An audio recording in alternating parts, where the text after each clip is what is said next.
a network state is a highly aligned online community with a capacity for collective action that crowdfunds territory around the world and eventually gains diplomatic recognition from pre-existing states. So we talked about was the alignment of online communities and the capacity for collective action. Yep. Well, one collective action, it could be 1,000 people liking a tweet, right? If you can get 1,000 people doing it.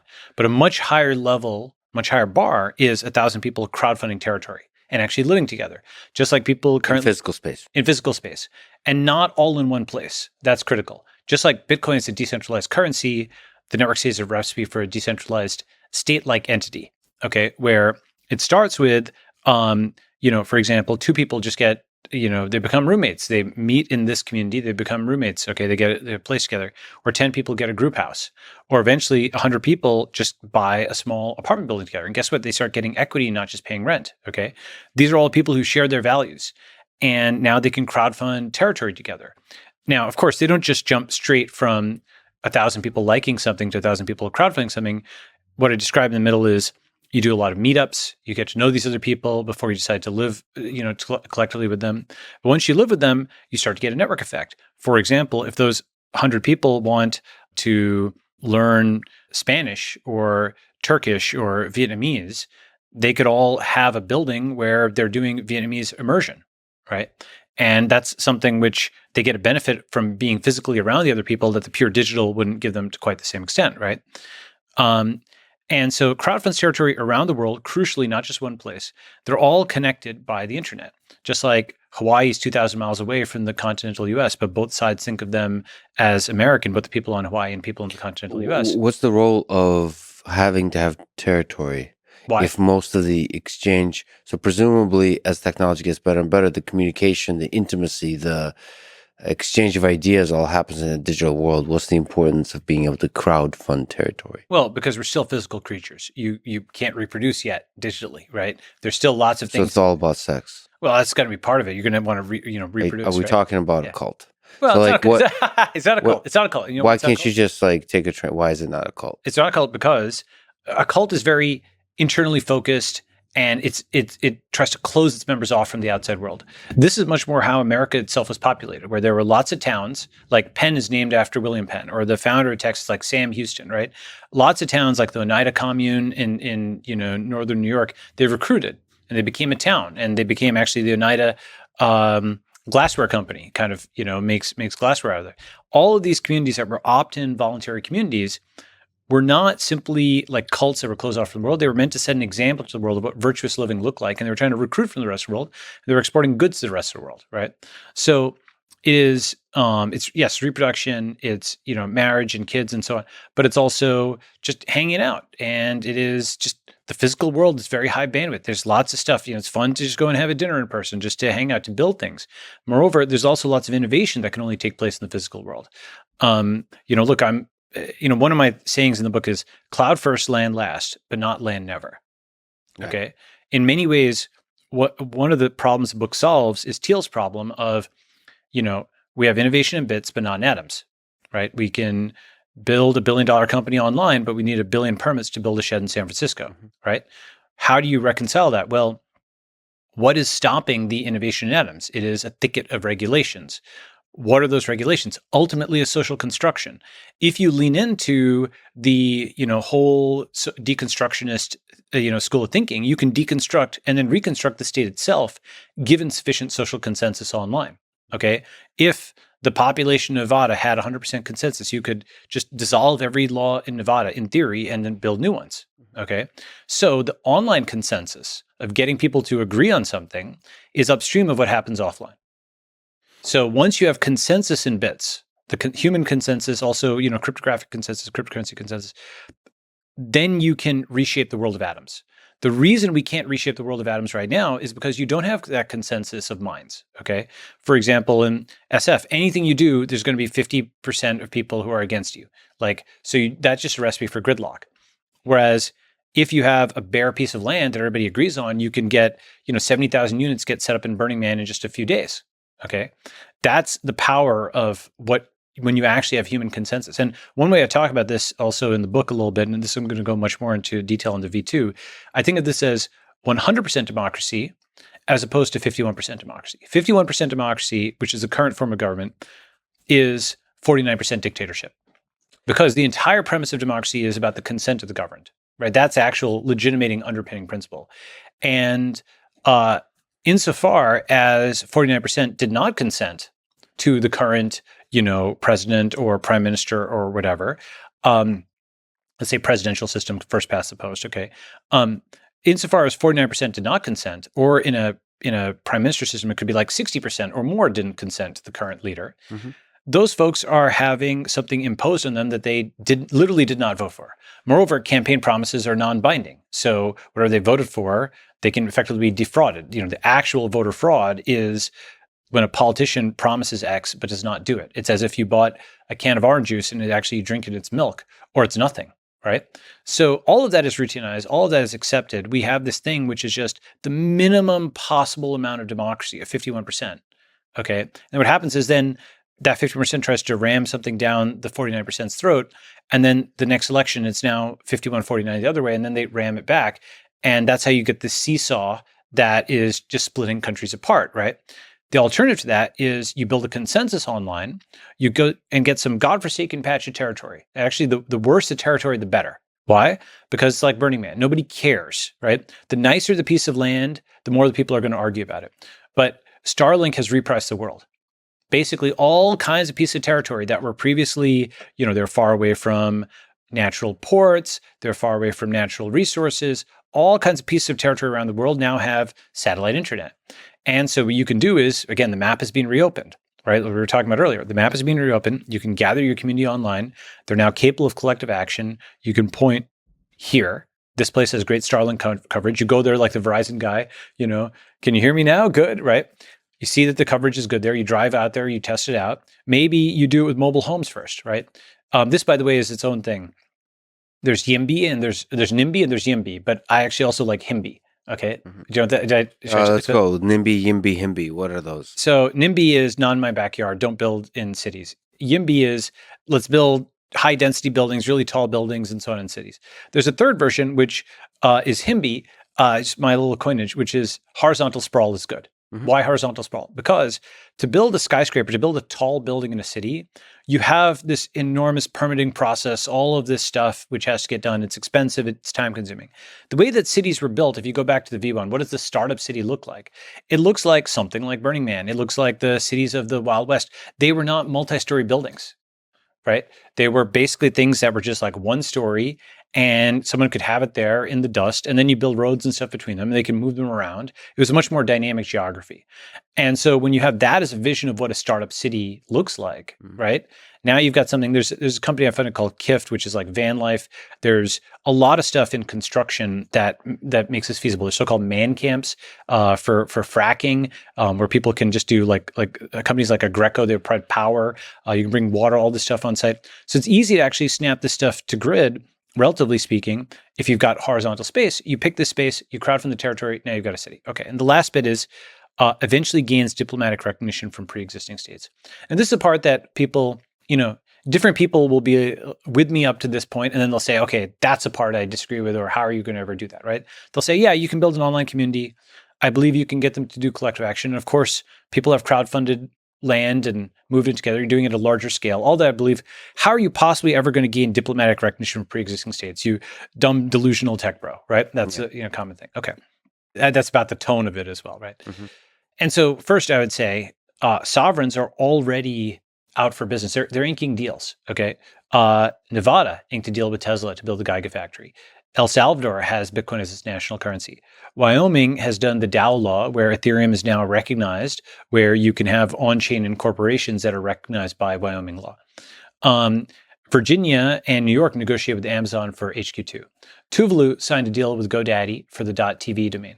Colombia signed a deal for the .co domain, and on and on and on. Sovereigns are open for business. Sovereigns are doing deals with companies and with currencies. Sovereigns at the level of cities like Miami or New York, where the mayors are accepting their salary in Bitcoin. States like Wyoming or Nevada has its new private cities legislation, or entire countries like El Salvador. So when you say sovereigns, by the way, you mean the old school physical nation states, governments, fiat states. Fiat states. Okay. And but the fiat isn't the thing that makes a state. What makes No, a it's just state is geographical location. it is something where they're both, right? So basically, it's a play on words. So just like fiat currency is cryptocurrency, we will have fiat country Right. and Sorry. crypto country, right? Right. And in fact, you can think of the fiat and crypto version of almost anything. One thing I'll come to later is a big thing. The big thing I think comes after digital currency is digital passports. Mm-hmm. Okay, so and that's a big part of this whole network state thing, which we can come back to. But so that last bit, the reason I just mentioned all those deals between sovereigns, whether at the city, U.S. state, or UN listed country level, okay, and on the other hand, so that's on one side of the market, and the other side are the companies and the currencies. Why could we not have online communities, right? So let me Making those deals, signing those deals. so diplomatic recognition, but aren't you still attached to the responsibilities that come from being a member of a sovereign, old school nation state? So Can you possibly escape that? So yes, and let me give you a concrete example. Israel. Okay, why? People talk about, a lot of people are like, oh, Balaji he took this from Snow Crash or some sci-fi book they'll reference. Or whatever. Actually, if there's many different references to the book, this is not the only reference, but a very important reference that I think is much more important to me than Snow Crash, which is good, a good book, whatever, but it's fictional, is Der Judenstaat by Theodor Herzl, which translates as the Jewish state, and that led to the foundation of Israel, and that's very real. It's worth reading because it's amazing. Theodor Herzl was like a tech founder, okay? In the book, he was writing about the death of distance in 1897. Why? Because steamships could take you across, countries, okay?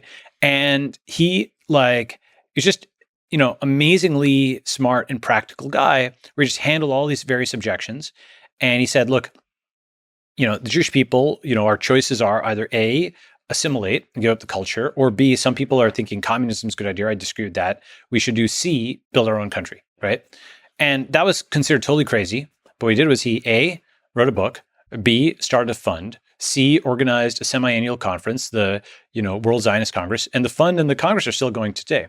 Crucially, there were a bunch of intermediate stages between the book and the idea and then the actual state of Israel in 1947. For example, the folks who were committed Zionists got together and started crowdfunding territory in what is now Palestine. And in fact, though, Palestine was only one choice. In the book, they also had Argentina as a choice. So this is my concept: cloud first, land last, and the land's a parameter you can choose, right? Other places that were considered at various points, like Madagascar, Birobidzhan in the former Soviet Union, right? So the land was a parameter. Palestine went out because of its, historical and religious importance. Now, by the way, one thing, I'm sure there's some fraction of viewers will be like, oh my God, like all the bad stuff that happened. I'm obviously not denying that there's enormous amounts of controversy and so on that attends Israel and whatnot. I would consider myself generally pro-Israeli. I'd also consider myself pro-Palestinian. I fund lots of Palestinians and so on and so forth. So I'm leaving that part out, that huge conflict, or for now. Okay, and you might say that's airbrushing it. I don't mean it to do that. I'm saying here is the positive things they did. Can we take the positive and not have the negative? And I'll come back to how we might swap those parts out. But let me just talk about this a little bit more. So one of the things that happened was committed Zionists went and crowdfunded territory in what is now Israel, and they knit it together, right? Why? Because when you're physically present on territory, yes, in theory, like the British Empire was in control. They were the sovereign, okay? In practice, who were the boots on the ground, the facts on the ground, right? There's the people who are actually tilling the land and building the buildings and so on and so forth. Like who had the claim there is like the people who are present, okay? Now, this territory, this network of territories, eventually became the basis for, or part of the basis for what became Israel. Now, I'm fully aware that the exact configuration of what territory belongs to Israel, what territory belongs to Palestinians, this is an enormous topic of dispute, okay? But I just point this out to say the process of going from book to crowdfunding territory to a sovereign state where people were now citizens of Israel, as opposed to the British Empire, is not some fictional thing, but did happen, and within the lifetimes of some of the older, they're in their 80s now, but in the lifetimes of some older people, okay? So it's not impossible. In fact, it has happened, right? Okay. But for that step, then perhaps, hopefully, is a better example, because in this particular, like you said, land last, if I were to sort of, if I was an alien and arrived at Earth and say choice of land, maybe if you were interested in choosing a land that represents a network state where ideas that unites a people based on ideas, maybe pick a land that doesn't lead to generational conflict and war. Yes. So I'll get to that and point. destruction and suffering and all that. All this stuff. That's right. So now that I've said what are, the positive things about Israel, and I think there's a lot to admire in Israel. As I said, I think there's also a lot to admire in the Palestinians and so on. I'm not taking any position on that. There's other inspirations for the network state. The second major inspiration is India, which managed to achieve independence nonviolently, right? That's very important, right? So can you fuse these things, right? A state started with a book that achieved independence nonviolently, okay? And that managed to build this polyglot, multicultural democracy, right? That does, India has its flaws, but it does manage to have, human rights of lots of people respected and what have you, right? And has managed to, there were times like emergency in the 1970s, Indira Gandhi declared emergency. There are times when it seemed touch and go, but overall, with fits and starts, this flawed thing has kind of made its way through. And, the third inspiration is Singapore with Lee Kuan Yew, who built a city-state from nothing. I shouldn't say from nothing. Okay, there was something there, but let's say built one of the richest countries in the world without like huge amounts of natural resources, in the middle of a zone where there was lots of communist revolution going on. And so he was the CEO founder, essentially, of this amazing startup country, right? And, finally, of course, America, which has too many influences to name, things we talked about, the nation of immigrants, obviously the Constitution and so on. And you think, okay, can we go, you think of, these inspirations. What's interesting about these four countries, by the way, Israel, India, Singapore, and the US, they have something in common. You know what that is? What's that? They're all forks of the UK code base. We think, obviously, the UK was sort of the ancestor of America, but Israel was a former British colony, right? India was a British colony, and so was Singapore, right? And for people who don't know what fork and code base means, it's language from versioning systems, particularly Git, represented online on a website called GitHub. And a fork means you copy the code, and all the changes you make to the code now live in their own little world. So America took the ideas that define the United Kingdom and then forked it by evolving those ideas in a way that didn't affect the original country. That's right. And what's interesting about this is, of course, I'm saying that in a somewhat playful way, right? But I think it's a useful analogy, an interesting analogy, right? So you have the Americans who forked, the UK code base, and then you have, the Indians, the Israelis, and the Singaporeans who also made their own modifications. And in some ways, each society has pieces that you can take from them and learn from them and try to combine them, right? So you have a state that is started by a book that non-violently assembles, that crowdfunds territory around the world, that is led by a CEO founder, and that is also governed by something that's like a constitution. But just like you went from, I talk about the V1, V2, and V3 a lot, right? Like V1 is gold and V2 is fiat and V3 is Bitcoin, right? Or V1 is hunter-gatherer and V2 is farmer-soldier, V3 is digital nomad or sovereign collective, okay, which is not just an individual, but a group.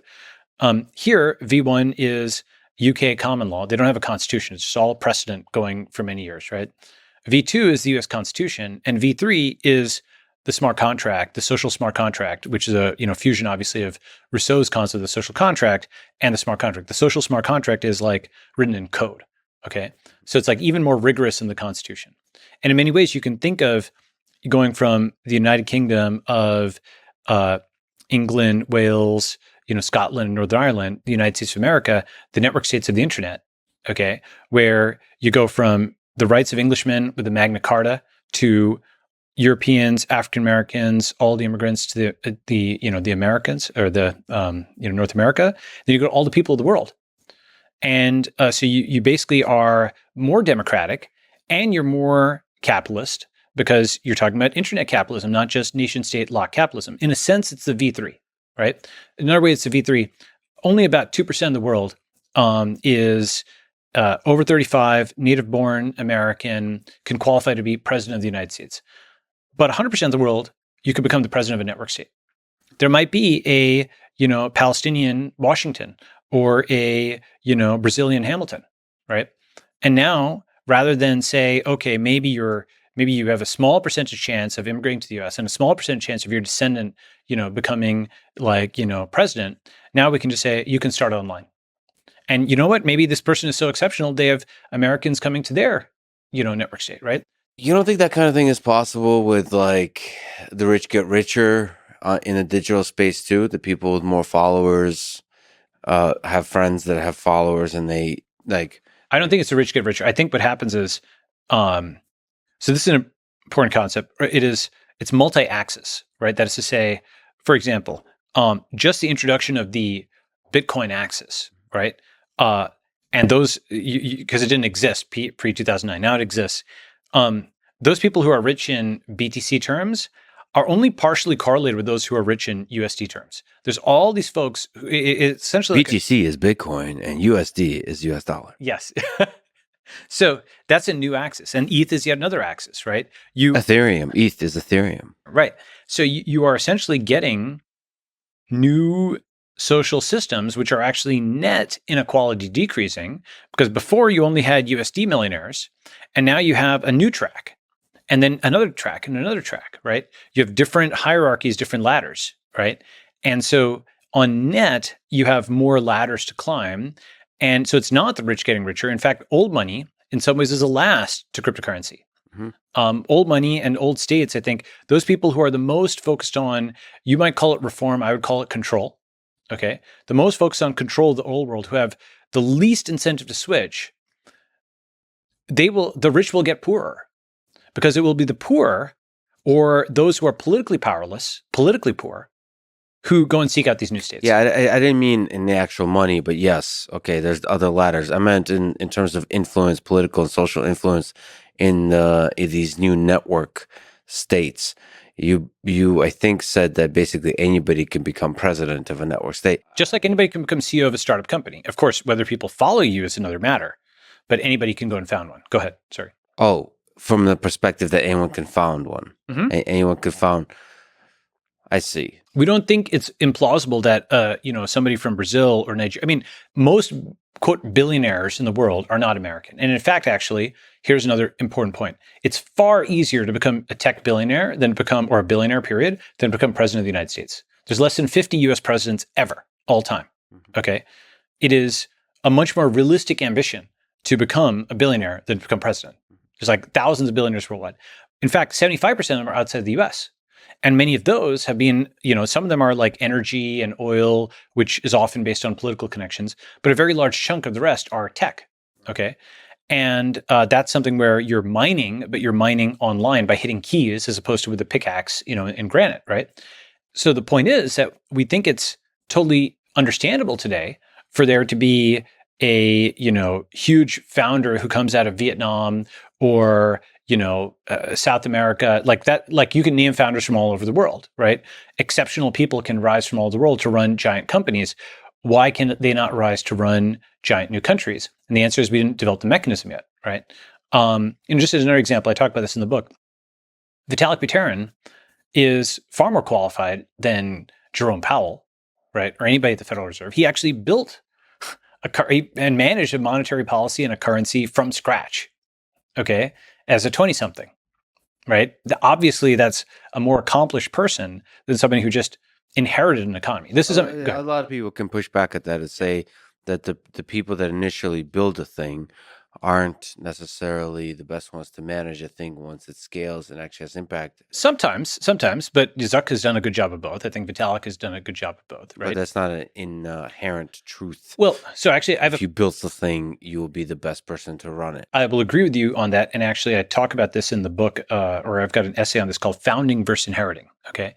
And the premise is actually that the classic example, the saying shirt sleeves to shirt sleeves in 3 generations. It means the guy who starts out poor and builds a fortune, his son maintains it, and his dissipate grandson dissipates it, right? Why is shirt sleeves a symbol of poverty? Well, back in the past, it was kind of like, you're just working with you're not white collar, you're back to working with your hands, you're so it's a blue collar to blue collar in 3 generations. Yeah, or working class or something Working like class, that, right? yeah. So essentially the grandson squanders it, right? And, in sense, by the way, just to talk about that for a second, if you have 2 children and 4 grandchildren and 8 great grandchildren and 16 and so on, and an older families, they were much bigger, right? 6, children is not uncommon. Whatever fortune you have is now split 6 ways and then 6 ways and 6 ways again. So with the exception of primogeniture, where the oldest son inherits all the way down, the majority of your descendants just a few generations out have probably inherited none of that fortune unless it has compounded to such an extent that it's like up 6x over 20 years, right? So it's actually hard to maintain a quote ruling class in the sense that this person who's like 4 generations down has, like 1/16 of the DNA, 1/2 to the 4th, right? Of their scion who built a fortune. So it's not even like the same. Is it the same family even, right? Is the fortune actually in the family? So most people don't think a few generations out. They just kind of think, oh, Marx is right. There's always been a rich and a poor. It's actually much more dynamic than that because you literally like, what is even the family when it's diluted out, 1/16, right? If you're 1/16 a Rockefeller, are you a Rockefeller? Or like 15, 16, something else? Would you have the Rockefeller fortune? Probably not, right? Now, are there, again, primogeniture, where the guy who inherits the name all the way through, would be one way to pass it down. But even that person doesn't necessarily have the qualities of the guy who, the cultural qualities, other qualities of the guy who's like 4 generations past, so they tend to squander it, right? So this actually brings us to, coming back up to governance, the system, the guys who built the United States, like Washington and Hamilton, these are giants, right? These are founders. And the folks today are like, not the grandson, but like the 40th generation heir of a factory that somebody else built. Like think about a factory and you have, this grandchild or great grandchild that inherits a factory. Mm-hmm. Most of the time it's just cranking out widgets and the great grandson is cashing checks. They have been selected as the legitimate heir because it's the founder passes it down to his son, passes it down to his grandson, to his great grandson. So legitimacy is there. They've got title. They can show, I own this factory. Okay. They can cash the checks. There's professional managers there. Everything seems fine until one day that factory has to go from making, widgets to making masks for COVID or something else. It has to change direction. It has to do something it hasn't done before. None of that capability for invention and reinvention is present anymore. These people have inherited something that they could not build from scratch. Because they could not build from scratch, they can't even maintain it. This is an important point.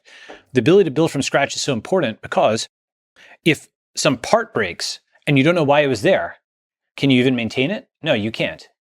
Okay? Unless all the replacement parts and the know-how to fit them together is there, you can't repair this.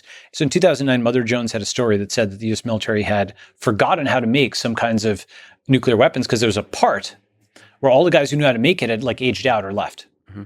Okay. And this was some like aerogel or something like that. It was rumored. Okay. Thing is, you're seeing, increasingly, for example, you've got wildfires in California. You've got, water that's not potable in Jackson. You've got power outages in Texas. You're seeing a lot of the infrastructure of the US is just less functional. I think probably part of that is due to civil engineering not being that sexy a field, people aging out, and just domain knowledge being lost. And the heirs who win, the role of mayor or whatever of this town don't have the ability to build it from scratch. You're just selected for legitimacy, not competence. Okay. So once you think about this concept of founding versus inheriting, and I've got the whole essay which talks about this. Of course, the alternative to somebody who's legitimate but not competent, what people will say is, "Oh, we need like an authoritarian to be in control of everything," and then their hope is that that person is competent, but they don't have legitimacy because if they're just installed as just like a authoritarian ruler, 50% of the population is really mad at them. They don't have title; they just grab the title. Maybe they can exert enough force, but that's the problem with kind of the authoritarian, dictator takeover, right? So the alternative, the third version, is the founder who combines both legitimacy and competence because they start from scratch and they attract people to their vision and they build it from scratch. And so you need is the ability to constantly do refoundings, rebirths.